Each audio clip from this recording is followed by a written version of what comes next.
In a whirlwind first week, President Donald Trump has rapidly set about reshaping the U.S. landscape through a series of sweeping executive orders. From controversial immigration policies to significant changes in military regulations, Trump's actions signal a determined shift in governance as he attempts to fulfill campaign promises made during his election.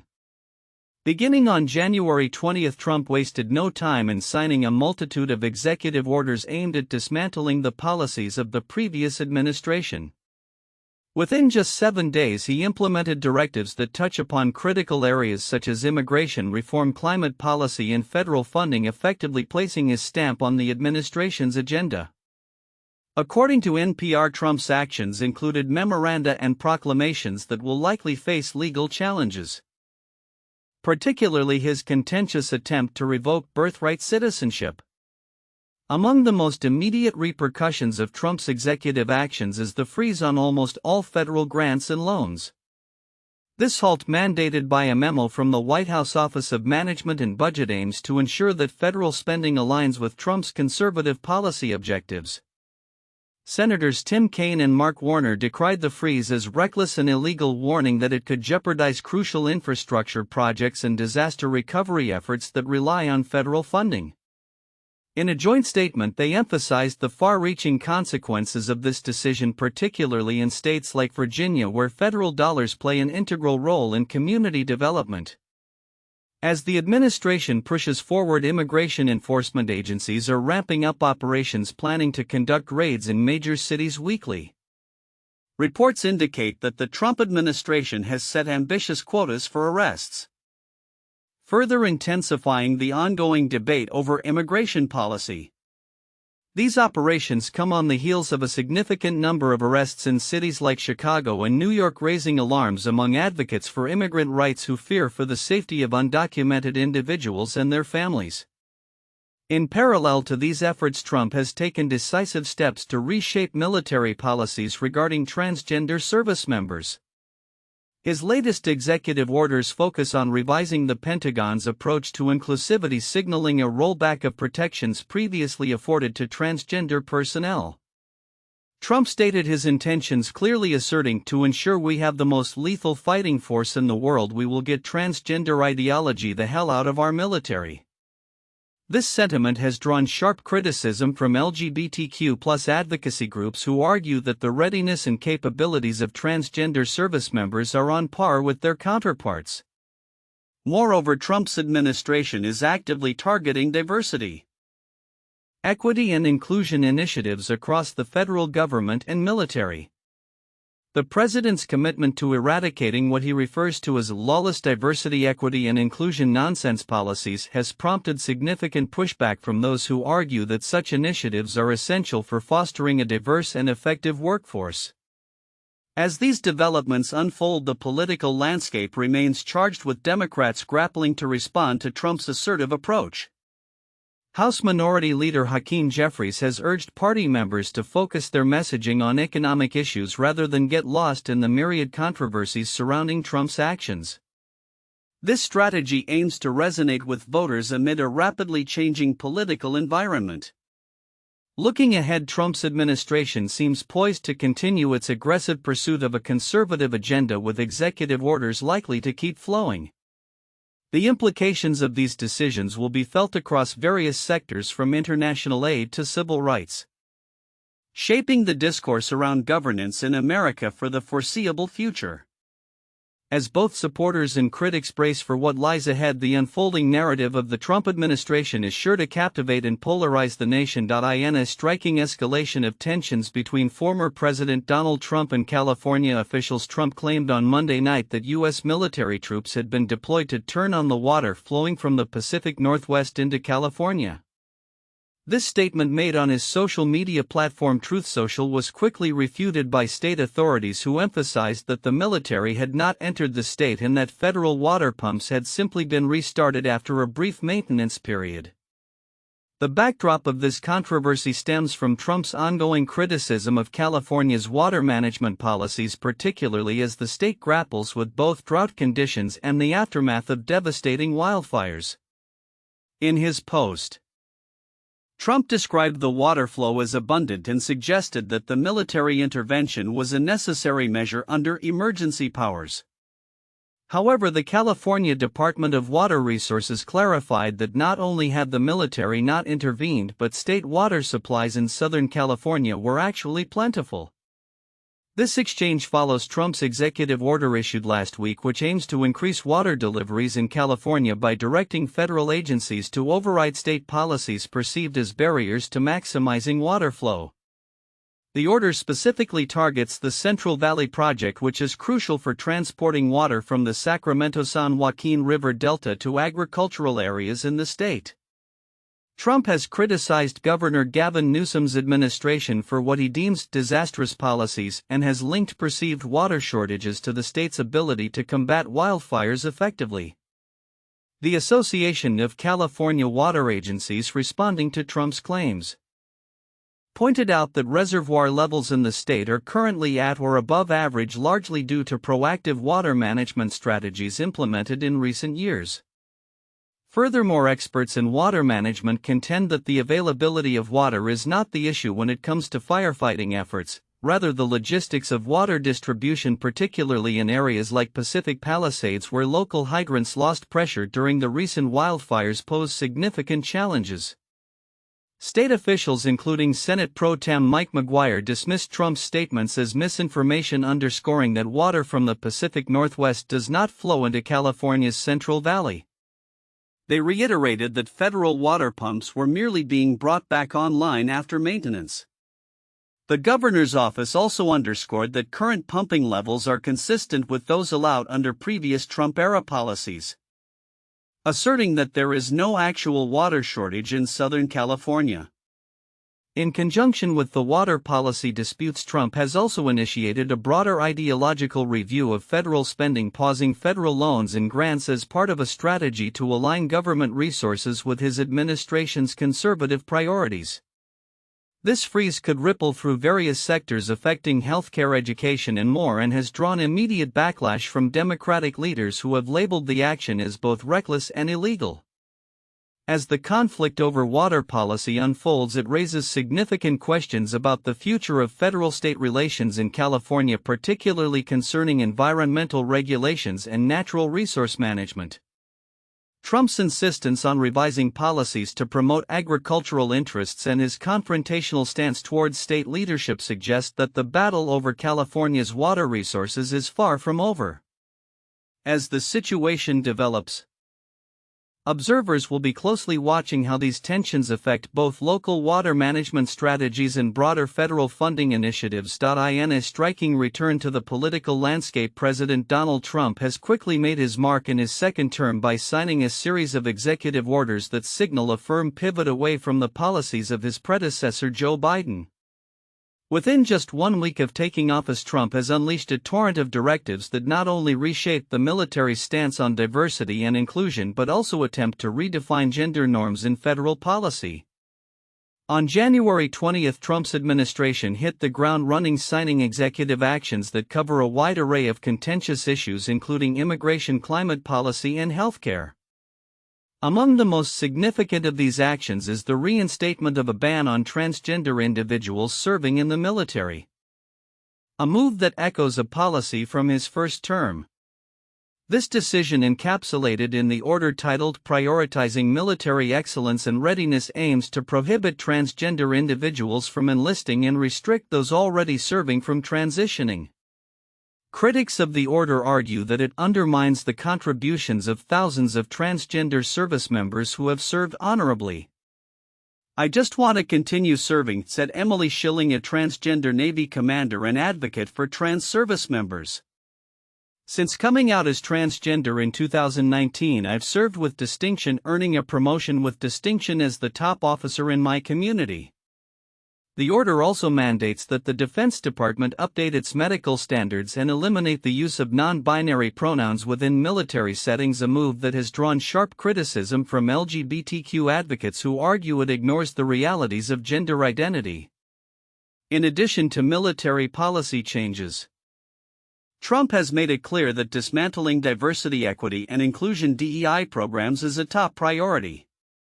His executive order titled Restoring America's Fighting Force disbands DEI initiatives within the Department of Defense and requires a review of service academy curricula to ensure they align with this new directive.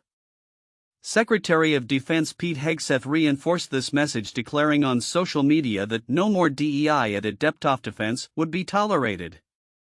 The implications of these executive actions are extensive and far-reaching. The push to eliminate federal diversity programs and redefine gender norms could have significant impacts on recruitment, retention, and the overall morale of service members. The military has long benefited from the varied perspectives and experiences that diverse personnel bring. And the abrogation of these programs could hinder efforts to foster inclusivity within the ranks. Trump's return to an assertive governance style has prompted immediate backlash from both lawmakers and activists. Legal challenges are anticipated in response to the attempt to rescind birthright citizenship for children of non-permanent residents, as well as the military policies targeting transgender individuals. Legal experts emphasize that while executive orders can reshape policy swiftly, they are not immune to judicial scrutiny.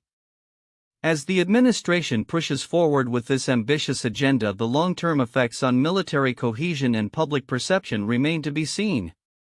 The swift action taken by Trump suggests a determination to solidify his policy vision early in his term, even if it dismantles the progress made in recent years regarding inclusivity and diversity. Looking ahead, the political landscape will undoubtedly continue to evolve as challenges arise from various fronts, including the courts and public opinion. With the potential for further executive actions and legislative battles, the unfolding drama of Trump's second term promises to be as contentious as ever, reflecting the deep divisions within American society regarding issues of identity, inclusion, and governance. As President Donald Trump embarks on his second term, the political landscape in the United States is once again in flux, with Democrats recalibrating their strategies in a bid to regain ground lost to the Republican Party. In the wake of a tumultuous election season which saw many traditional Democratic voters shift their allegiance to Trump, party leaders are now focusing on economic issues as a cornerstone of their approach moving forward. In a closed-door meeting shortly after Trump's inauguration, House Minority Leader Hakeem Jeffries urged Democratic lawmakers to avoid the traps of distraction and noise that characterized their response during Trump's first term. According to a source familiar with the meeting, Jeffries emphasized the need to channel their messaging towards pressing economic concerns, particularly the rising cost of living and community safety. The House Republican Contract Against America is an extreme plan that will not lower costs for everyday Americans, he declared, underscoring the party's commitment to economic issues over cultural clashes. This shift reflects a strategic pivot from a resistance-focused approach to one that aims to reconnect with working-class voters who feel alienated by Democrats' past messaging. Polls indicate that dissatisfaction with inflation played a significant role in Trump's electoral success, as many voters yearn for a return to a more stable economic environment. The Democrats' new playbook is designed to address these concerns head-on, aiming to demonstrate that Trump's policies may exacerbate rather than alleviate economic woes.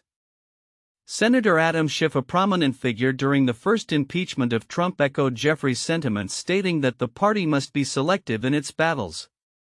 "We have to pick our fights and not chase after every crazy squirrel," he remarked, highlighting the need to focus on substantial issues such as trade wars and the impact of immigration policies on the economy. Schiff's comments resonate with the growing consensus among Democratic leaders that the party must adapt its strategy to the current political climate. Trump's administration has already signaled a strong inclination towards protectionist policies that could further strain the economy. Economists are warning that the president's America First agenda may prioritize manufacturing and trade conflicts over reducing inflation, which is projected to rise due to these policies.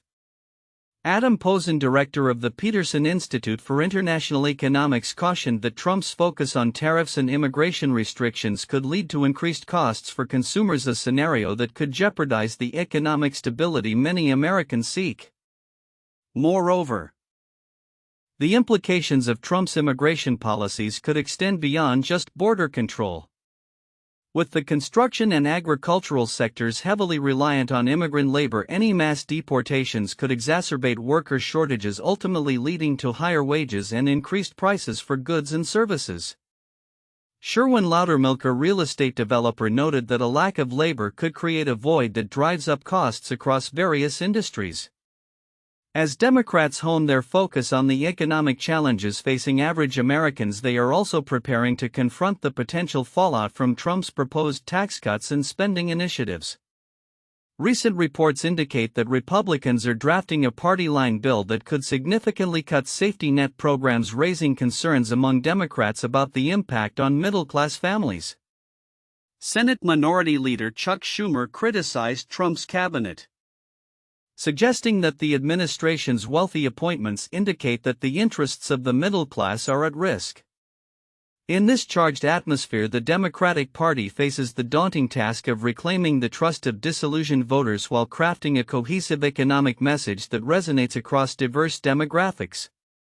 As the 2026 midterm elections approach, party leaders are keenly aware that their success hinges on their ability to communicate effectively about the tangible impacts of Trump's policies on everyday life. Looking ahead, the political climate remains fraught with uncertainty as Trump's administration embarks on a new chapter. With Democrats poised to amplify their focus on economic issues, the coming months will be critical in shaping voter perceptions and determining the future direction of American politics. The battle lines are drawn. But the real question remains: will a renewed emphasis on economic concerns be enough to sway the electorate back to the Democratic fold, or will Trump's policies continue to resonate with a base that feels increasingly prioritized? In a bold statement of intent, the White House has introduced sweeping changes to the United States military's policies, emphasizing a return to traditional military values and standards of readiness. This new direction, underscored by a recent executive order signed by President Trump, is aimed at reinforcing the military's operational effectiveness amidst growing concerns over the influence of progressive ideologies within the armed forces. The executive order, issued on January 27, 2025, articulates a clear mission for the military: to safeguard the American people with uncompromising effectiveness and lethality. The President's directive highlights a perceived dilution of military standards, particularly regarding the inclusion of what he termed radical gender ideology, which he argues undermines unit cohesion and the warrior ethos essential for military service. Success in this existential mission requires a singular focus on developing the requisite warrior ethos, the order states. Central to this policy shift is a renewed focus on stringent health and fitness criteria for service members. The order references existing Department of Defense (DoD) regulations which stipulate that service members must be free of medical conditions or physical defects that may hinder their ability to perform their duties. The President's order categorically denies the compatibility of gender identity claims that diverge from an individual's biological sex with the rigorous standards necessary for military service. Furthermore, the directive mandates the Secretary of Defense to update existing medical standards to reflect these new priorities, explicitly prohibiting the use of invented pronouns that do not align with biological sex. This move has sparked significant debate, with critics arguing that it could further marginalize already vulnerable groups within the military. Amidst these sweeping changes, Secretary of Defense Pete Hegseth, who was sworn in just days prior, has expressed a commitment to restoring a culture of accountability and high performance within the Department of Defense. "My primary charge is to bring the warrior culture back to the Department of Defense," Hegseth stated during his confirmation hearing. Emphasizing the need for a focus on warfighting and meritocracy, he plans to streamline the military bureaucracy, reallocating resources to enhance combat readiness. Hegseth's vision of a leaner, more effective military echoes the sentiments of President Trump, who has called for a Pentagon focused on lethality and preparedness. "We won World War II with 7 four-star generals. Today we have 44, Hegseth remarked, criticizing the current structure for its inefficiency. As he embarks on what he describes as the most important deployment of my life, he aims to cultivate a military culture that prioritizes combat readiness over bureaucratic expansion. The ramifications of these changes are likely to reverberate throughout the military and beyond. While supporters of the executive order argue it is a necessary step to ensure operational effectiveness, opponents caution that it may foster division and further complicate the already challenging task of maintaining an inclusive environment for all service members. As the military navigates these transformative waters, the future remains uncertain. The full impact of this executive order, along with Hegseth's leadership style, will be crucial in shaping the next chapter of the U.S. Armed Forces. The emphasis on traditional values and readiness reflects a broader ideological battle within the country, which will undoubtedly influence military recruitment, retention, and overall morale in the years to come. As the nation watches closely, the effectiveness of these policies in enhancing military performance while fostering an inclusive environment will be critical to their ultimate success. In the evolving landscape of global politics, the return of Donald Trump to the White House has sparked renewed tensions and a flurry of diplomatic activity, particularly concerning the Arctic territory of Greenland. As the newly inaugurated president sets his sights on the mineral-rich island, which has been a Danish territory since 1953, Denmark's Prime Minister Mette Frederiksen is racing to secure the support of European allies to counter Trump's aggressive stance. During a recent whirlwind diplomatic tour across Europe, Frederiksen met with key leaders including German Chancellor Olaf Scholz and French President Emmanuel Macron. The urgency of her mission stems from Trump's overt ambitions regarding Greenland, which he views as vital for U.S. national security and rich in resources. Denmark is a small country with strong alliances, Frederiksen stated, emphasizing the importance of European unity in facing such unprecedented challenges. In such a time, unity is crucial, she added, highlighting the geopolitical shifts currently affecting the continent. The stakes were underscored by reports of a fiery 45-minute phone call between Frederiksen and Trump, during which the U.S. president did not shy away from suggesting that military action could be considered to claim the territory. This aggressive posturing has left Copenhagen in a state of alarm, prompting the Danish government to bolster its Arctic security measures. A new agreement was announced that allocates approximately €2 billion towards enhancing their military capabilities, including the acquisition of new Arctic ships and long-range drones. Frederiksen's diplomatic efforts also reflect a broader concern among European officials regarding Trump's unpredictable approach to international relations. As he reasserts U.S. power on the global stage, the ramifications of his policies are likely to extend beyond Greenland.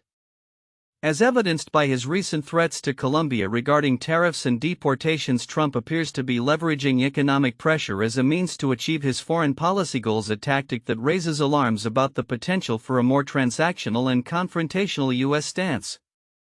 The complexities of the current geopolitical climate are further compounded by Trump's insistence on maintaining a transactional approach to international relations, particularly with allies. This has left European leaders bracing for a future where negotiations may be fraught with pressure tactics rather than collaborative diplomacy. The European Union, notably, has found itself sidelined in discussions as Trump prioritizes dealings with Indo-Pacific nations and appears uninterested in engaging with European leaders regarding pressing issues like the ongoing conflict in Ukraine. As the second Trump administration unfolds, it is clear that the implications of his policies will reverberate across the globe.